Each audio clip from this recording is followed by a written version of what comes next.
Hello and welcome to Make It Happen with Will Polston. I'm Will Polston. This is episode number 7 and we're going to be talking about how to evolve your thinking. Before we go into the things I'm going to share with you in this episode, because there's quite a number of them, I just want to talk about the whole principle of what evolving your thinking is about, and I refer to it as the onion process. So we tend to get to a point in our lives where we have become a fully grown onion. So just picture an onion for a moment. Picture an onion. Now, we get to a point where we think we've learned everything that we can, but the growth has been layers that have grown in fertilizer, soil, and with water, which are sort of a metaphor for our own past beliefs, our values, other people's values, and other people's beliefs that have been injected or projected into us. And it might get to a point where they no longer actually serve us anymore. So this is where the onion process comes into play. At the core of the onion is the highest version of ourselves. That version of ourselves with no fear, for example, of what other people think. And what happens is when we start to peel away these layers, we reveal a healthier new layer of the onion.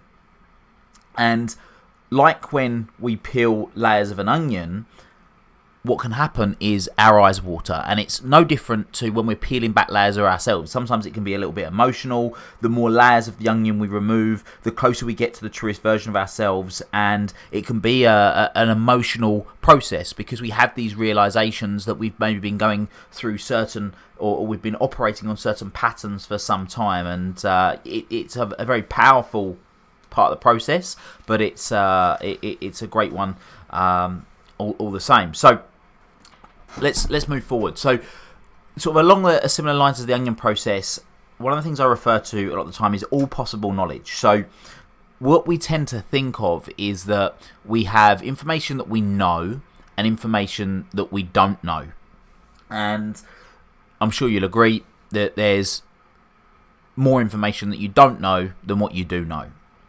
So if you were to imagine like a pie chart for a moment, or a clock, and between sort of 12 and 2, for example, is the information that you know, and then from 2 right back round till midnight is the information that you don't know. I'm sure you'll agree. Whether it's to that extent exactly, you might want to play around with that, but that isn't in fact true, because there's 3 parts. So there isn't just information that you know and information that you don't know. There's information that you know that you know. So you have a conscious awareness that you know about it. Then you have information that you know that you don't know. You're consciously aware that you don't know about it. But the majority of the information, so let's use the clock example again. Let's say the information that you know is from 12 till 2. The information that you don't know might be from 2 till 5. But from 5 right round through till midnight is information that you don't know that you don't know. You're completely unaware, unconscious to what that information is. And for me, when that information goes from information that you didn't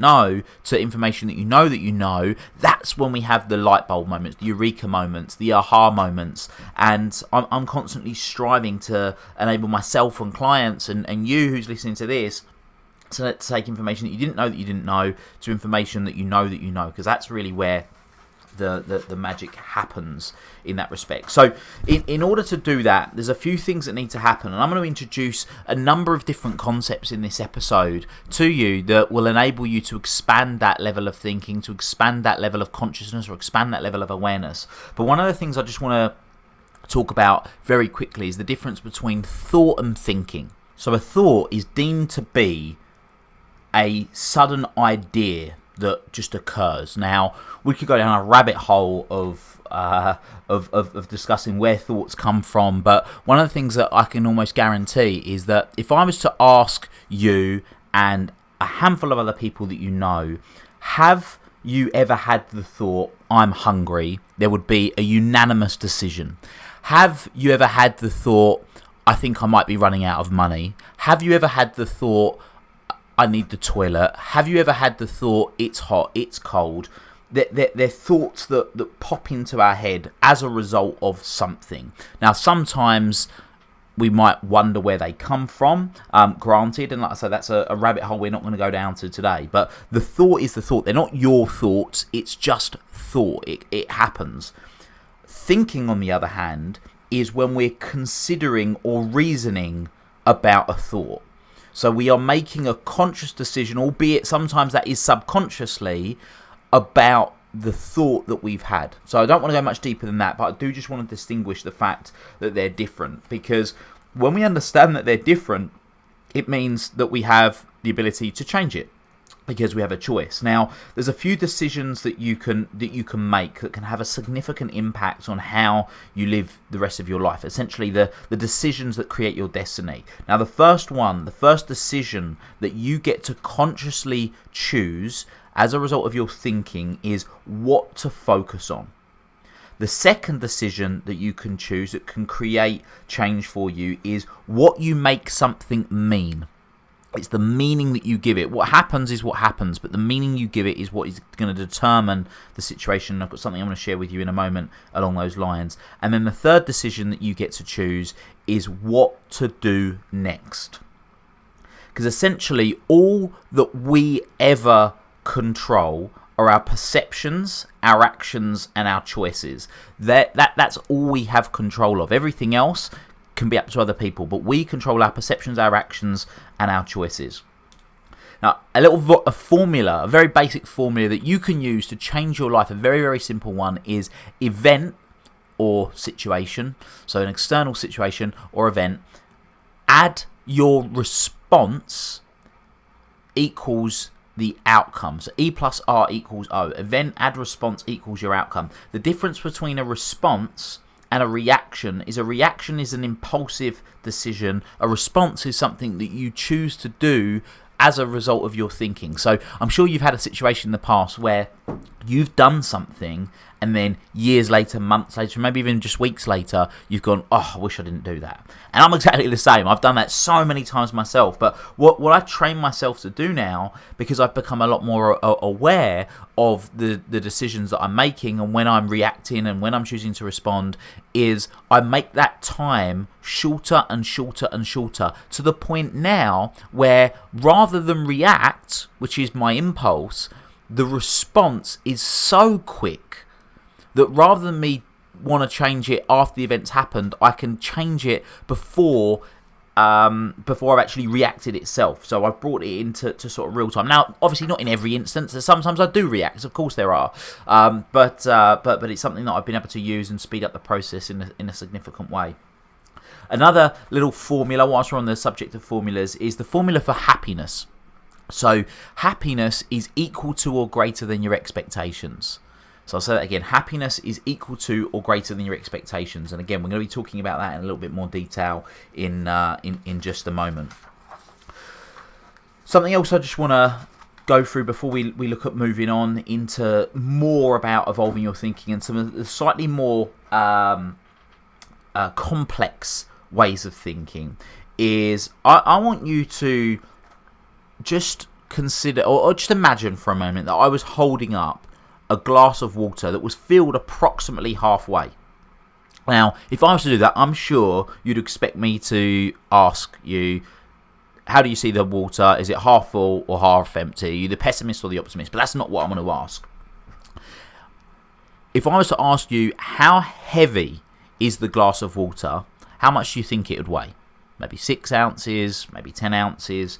But what's important to understand is the actual weight of the glass of water doesn't matter. What matters is how long you hold on to it. So if you were to hold it just long enough to, or if I was to hold it just to have a drink from it, it's going to feel light. But if I was to hold on to it for an hour or two, I'm going to have an ache in my arm. If I was to attempt to hold on to it for the whole day, what's going to happen is I'm probably just going to give up. My arm's going to go numb and I'm going to drop it. Okay, but in all of those situations, the glass weight or the glass of the water, the weight of the water in the glass doesn't change. But the longer you hold on to it, the heavier it becomes. Now, of course, in life, we all have stresses, we have worries, and that's essentially part of life. It happens. But the stresses and the worries are just like the glass of water that you hold on to. If you carry them for a short period of time, they're manageable. If you worry about them for far too long, they're going to affect your capabilities. So if you were to be stressed and worried all day, you can feel that numbness and that hopelessness, and you may be unable to turn your attention to anything else because you're so consumed in your mind that of what it is that's going on. So it's really important to let go of your stresses and your worries wherever you can. And I am going to give you a practical way of doing that. As for those of you that listened at the beginning of the podcast, you know I'm going to make these as practical as I possibly can. If you're listening to the podcast for the very first time, I do intend on these podcasts being as practical as possible and giving you some ways of being able to do actual things. So like I say, it's really important for you to be able to let go of your stresses and worries whenever you can. If you're going to work and you have a stress and worry about what's going on at home and there's nothing you can do about it, one of the best things you can do is put it down for a while. I mean, I used to have a big team that I used to manage, and people would have stuff that they would bring in every day. But the way I used to explain it to them is a bit like if you're in the gym and you're doing reps. You know, you're smashing out on the bench press and you're doing 5-10 reps, whatever, of a heavy weight. You get to the end of those reps and you can't do anymore. But if you were to just put the weight down for a couple of minutes and then pick it back up again, it feels lighter. It's exactly the same process. So what we want to do is give yourself a bit of a break. If there's nothing you can do about it, then you can pick it back up at the end of the day. It's going to feel lighter. And the same can happen the other way around. You might be stressed with work, and there's nothing you can do about it of the evening until the following days. So it gives you the ability to just consider how you're going to be doing things differently. And like I said, I am going to give you a tool in a moment of exactly how you can do that and how you can change that. And the way that we do that, the way that we change that, the way that we shift that is using the power of perspective. Okay, because when you change your perspective, you change your world. And every situation has three perspectives: the way that you see it, the way that someone else sees it, and the facts of the situation. So the facts of the situation, for all intents purposes, is sort of how the universe sees it, if you like. So when you understand that there's not only one way of looking at things, which of course is your way of looking at a situation, and you start to explore other ways of seeing things, the actual situation that's going on, or the event in any situation, can completely change. There's a great quote a really famous quote by Wayne Dyer, which is, when you change the way you look at things, the things you look at change. And I absolutely love that. So why do we want to do that? Why have I explained all that up until this point? Well, the reason I've explained that up until this point is because the majority of people live by the principle of do, have, be. So I'm going to do something to have something, then I'll be something. So again, just an example, I'm going to do loads of work to have loads of money, then I'll be happy, right? That's how the majority of people will live their life, yeah? But it actually works the other way around. First, we can be how we want to be, which is a choice that we get to make as a result of our thinking. So whether that's peaceful, loving, inspired, abundant, we get to choose how we want to be. Then we go and do the things that we want to do. So I just want to make it really evident. It doesn't mean that just because we feel a particular way, we don't go out and do the things that we want to do. That's not the case. We do those things, but we're doing it from the state of being how we want to be, getting into the state we want to be. And then what we'll do eventually is finding ourselves having those things anyway. Okay, as a result of the doing. A way that Tony Robbins explains it, which I think is fantastic, is that in order, strategy is the third most important thing. So having a strategy, which is you're doing. The second most important thing is the story you tell yourself, which is, again, sort of your thinking pattern. And then finally is the state you get yourself in, the state that you can get yourself in as a result of your thinking and the story that you're telling yourself. So really, really, really powerful. Really powerful stuff. So the next concept I want to introduce to you is the 7 levels of consciousness, which is a concept that was developed by Dr. John DeMartini. And essentially it is the basis of being able to respond differently. So I mentioned E+R=O, the formula for life, and how you can choose to respond differently. But this is how you actually respond differently. So the 7 levels of consciousness works in a way which I'll explain in a moment, but let's just start with what is consciousness. Well, consciousness in essence means being aware, and one of the most powerful things you can do for yourself is constantly become more and more aware, to essentially know what you didn't know that you didn't know before, which we spoke about earlier on in the episode. So the way that we do that is by working through the levels of consciousness. There's 7 of them in total. One thing that I need to pre-frame this with is that there is no such thing as good or bad, right or wrong. Again, they're all a matter of perspective, but I'm going to go into that in more detail when I explain about universal laws in a little bit, whether it's on this episode or on a future episode. I'm not too sure as of the moment of recording this, but I'll definitely make sure that it's covered. But I'm going to make as much sense as possible. So our perceptions are what determine whether we live in a beautiful state or in a suffering state. And we want to live in a beautiful state. Let's just face it, that's what we're striving to do. And like I say, it's all down to a matter of perception or perspective. And it's your perception ratio that are going to determine whether you deem something as good or bad, in inverted commas, or positive or negative, or right or wrong, or kind or cruel, you name it.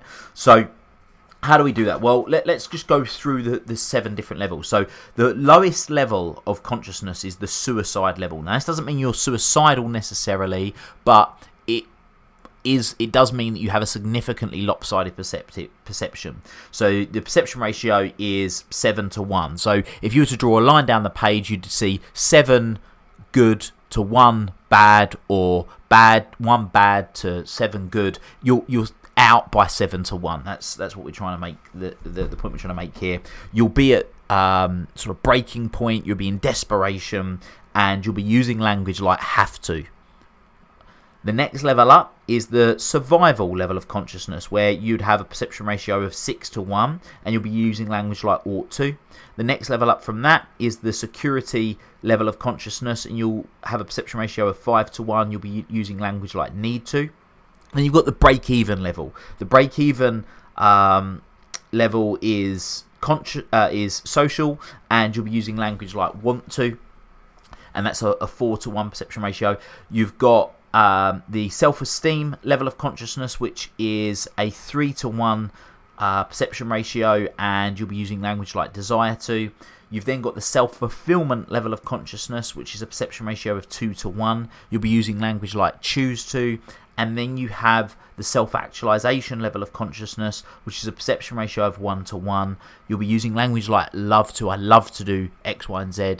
And the result you're experiencing is, or living, is you're in inspiration, or you're breaking through a particular challenge when you are operating in that way. So it's an extremely powerful way to operate. Now, as a rule of thumb, if you have a perception ratio of 7-1 either way, so it's either 7 good or 7 bad, you'll require the assistance of a coach to break through that perception, because the perception is so strong, and you'll quite often need a coach to break through that. But what's worth bearing in mind is both of these perceptions are reality. So if you're experiencing something as a result of having your ratio out of balance, that is your reality. But reality and actuality are different. So it's your reality, it's not actuality. Actuality is to see both sides as equal. And the reason we're able to see them as equal is due to the universal law of oneness. And again, like I say, I'm going to go into universal laws in a bit. I'm not sure whether I'm going to do it on this episode or on one of the next episodes, but I'm definitely going to cover it for you. But essentially what it means is that everything is equal to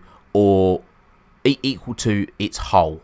So qualitatively and quantitatively, whatever is going on, there is a balance to it.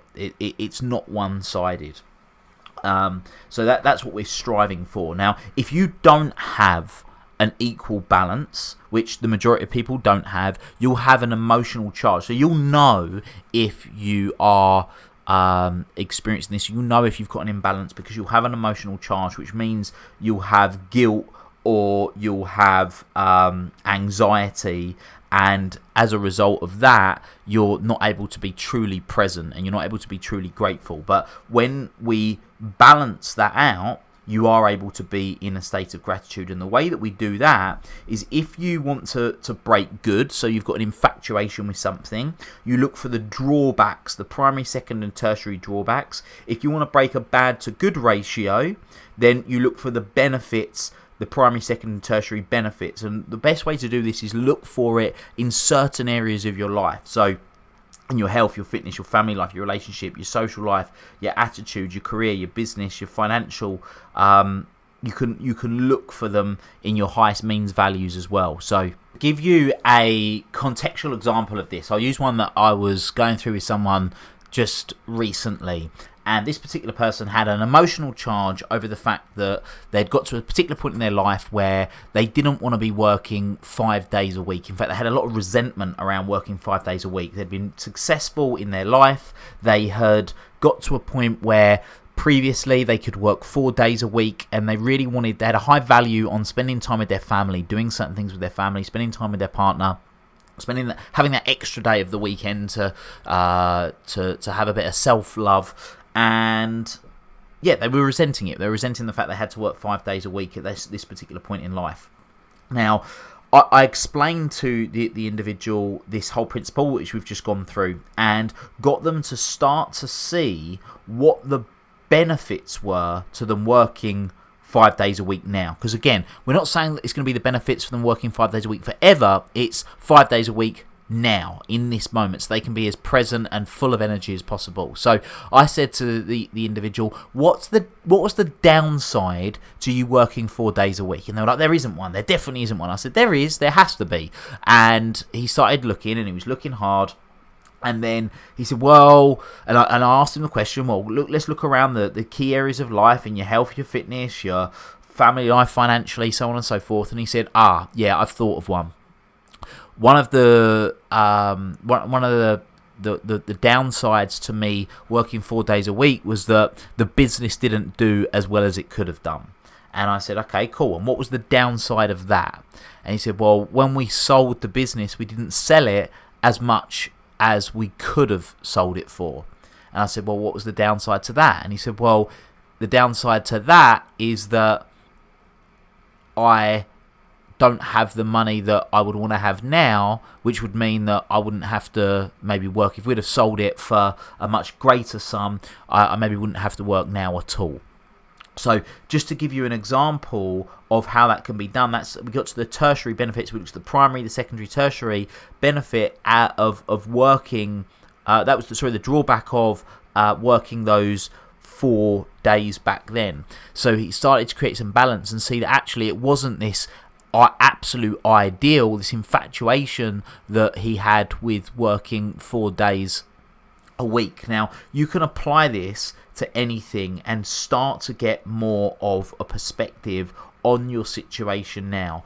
Now, I mentioned that a lot of this is based around science. This isn't just theory, and I want to go into a little bit of science, and then what we're going to do is we're going to do the rest of the Evolve Your Thinking episode in another episode, because I know this is intense to understand and comprehend, so I want to break it down so I don't completely drain you guys. But the last little bit of science that we're going to finish on is talking about the Corpus Callosum. Now, the Corpus Callosum is the part of the brain that originally, if you break down the etymology of the word of what Corpus Callosum actually means, it means human tough. Okay, and what it does, the corpus callosum, what it does is it connects the left side of the brain to the right side, and this connection allows information to pass between the two halves.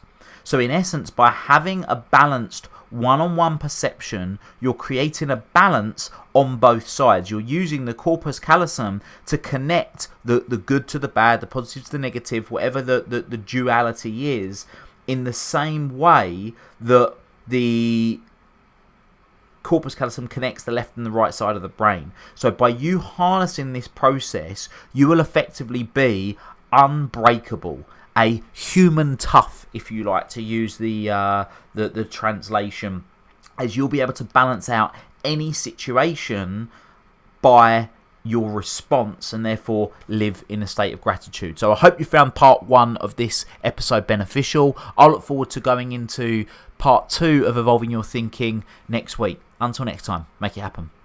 Thank you for listening to this episode of the Make It Happen with Will Polston podcast. Make sure you join Will's free Facebook group, the Make It Happen community. Please support the show by subscribing on iTunes, Spotify, Stitcher, SoundCloud or Google Play. Share this episode with at least one friend you think would benefit from it, and give Will a 5-star review wherever you download your podcasts. Until next time, make it happen.